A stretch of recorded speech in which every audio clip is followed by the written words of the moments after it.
Добре дојдовте. Денес зборуваме за нешто навистина длабоко, за онаа долгорочна исцрпеност што се појавува кога детството било поминато во режим на преживување. Што се случува кога детството, наместо игралиште, всушност било бојно поле? Еве го клучното прашање.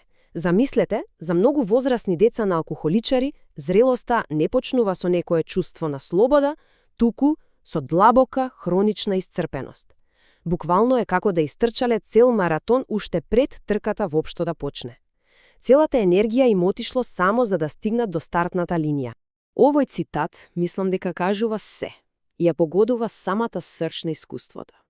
Тоа е тоа чувство на тага за нешто што никогаш не се ни доживеало. Онаа безгрижност, сигурност што треба да има секое детство. И таа празнина, таа се носи во зрелоста. И тивко, но сигурно влијае на секоја одлука, на секоја врска. Добро, за да сватиме од каде доаѓа целата таа исцрпеност, мора да се вратиме на самиот почеток. Да видиме какво е тоа опкружување што го обликувало целото искуство. Терминот воена зона, знам, може би звучи екстремно, ама всушност многу прецизно го опишува тоа секојдневие. Кога домот не е сигурно место, туку простор каде постојано се чека следната криза, целиот нервен систем на детето е постојано вклучен во оној режим бори се или бегај. Значи, не зборуваме само за несреќен дом, зборуваме за постојана закана. Закана што буквално го обликува мозокот додека тој се уште се развива. И еве го остриот контраст, црно на бело. Од една страна ги имаме основните потреби за здрав развој, љубов, безбедност, потврда, а од друга реалноста во еден таков дом која е често пати нивна чиста спротивност, отфрлање, страв, срам. Токму овој јаз, оваа огромна дупка меѓу двете, е изворот на длабоката траума. Сега, во такво опкружување, децата не се само пасивни жртви. Далеку од тоа. Тие развиваат неверојатни, софистицирани стратегии за да се справат. И ова е клучно да се разбере. Тоа не се слабости. Тоа се неопходни алатки за преживување. Овие 3 правила, тие стануваат закон. Прво, не зборувај. Значи, чувај ја семејната тајна, не зборувај за проблемот надвор од дома. Второ, не верувај. Не верувај дека ветувањата ќе се исполнат, дека работите ќе се средат. И можеби најважното, не чувствувај. Потисни се. Гневот, стравот, тагата, бидејќи едноставно е премногу опасно да ги покажеш. А ова потиснување, тоа троши огромна, ама навистина огромна количина на енергија, секој ден. Значи, клучната поинта тука е дека овие карактеристики се всушност интелигентни адаптации. Например, угодувањето на другите не е некаква карактерна мана, не. Тоа е научена вештина за да се смири потенцијален конфликт. Или хипервигилантноста, она постојано скенирање на просторијата за знаци на опасност. Тоа е начин да се биде чекор понапред од хаосот. Паметно, нели? Но исцрпувачки. И еве како тој циклус функционира. И како се станува автоматски. Чекор 1. Детето постојано чувствува опасност, секогаш е на штрек. Чекор 2. За да избегне конфликт, го прилагодува однесувањето, станува перфекционист или угодувач. Чекор 3. За да го направи тоа, мора да ги потисне сопствените потреби. И чекор 4. Го преживува моментот.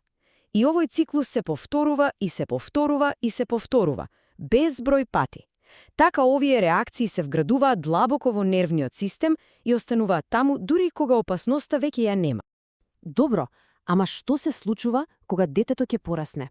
Сите тие алатки што му помогнале да преживее, тие не исчезнуваат магично на 18-тиот роден ден, нели? Секако дека не. Тие се пренесуваат во зрелоста. И тука лежи парадоксот. Токму таму почнуваат да создаваат проблеми. И токму тоа е парадоксот. Она што спасувало некого како дете, може целосно да го саботира како возрасен. Еве еден пример. Способноста да се предвидат потребите на сите околу себе може да направи некого одличен вработен, нели?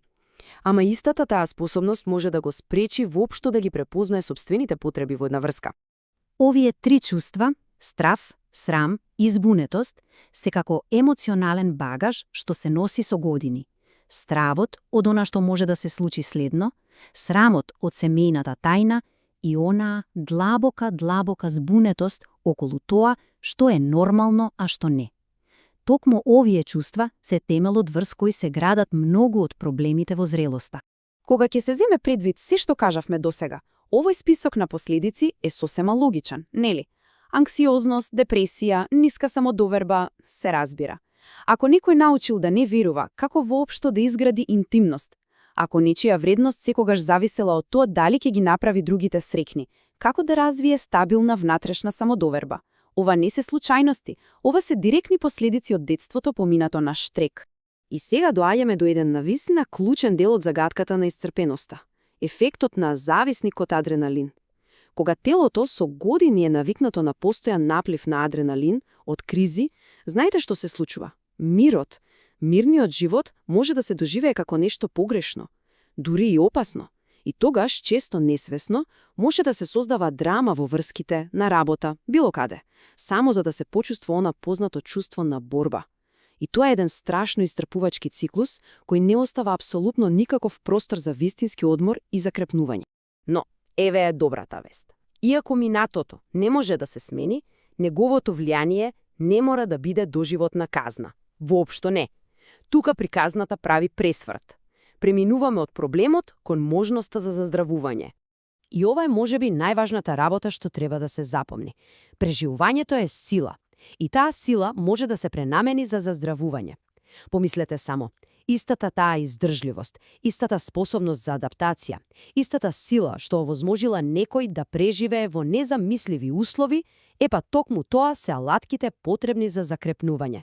Значи, не се почнува од нула, се почнува со веќе докажана неверојатна способност за издржливост.